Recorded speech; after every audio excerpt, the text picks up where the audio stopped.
Hi, today I'm going to show you an activity that you can play at home to review letters, numbers, or sight words. In class, we play bingo using these cards that I purchased at a teacher store. So I have some for letters and I have some for numbers.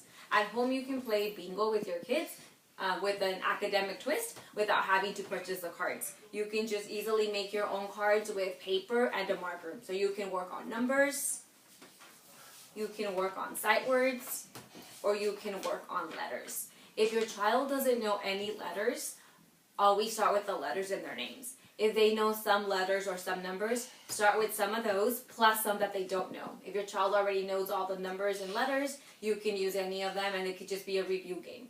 In class, we use these counters and little bears that come with our math program to cover the letter or number that is called.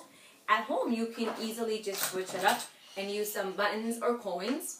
One thing that I like to do in class that you can also do at home is use seasonal erasers. So every month at dollar stores, depending on the holiday, they put out these little baggies with erasers or little counters that you can use with the theme for this holiday for that season. So in December they had some little penguins, and in February they had some hearts and some pink coins. So by changing the game pieces that they use, it changes the game for them a little bit and it makes it more exciting. If your child likes Legos, use their Legos to cover it up. If they like little Hot Wheels, you can use Hot Wheels to cover their pieces. If they like Pokemon cards, you can make the card bigger using the whole sheet of paper and use their Pokemon cards to cover it. So anything that's going to be interesting to them or fun to them will make the game a little more fun.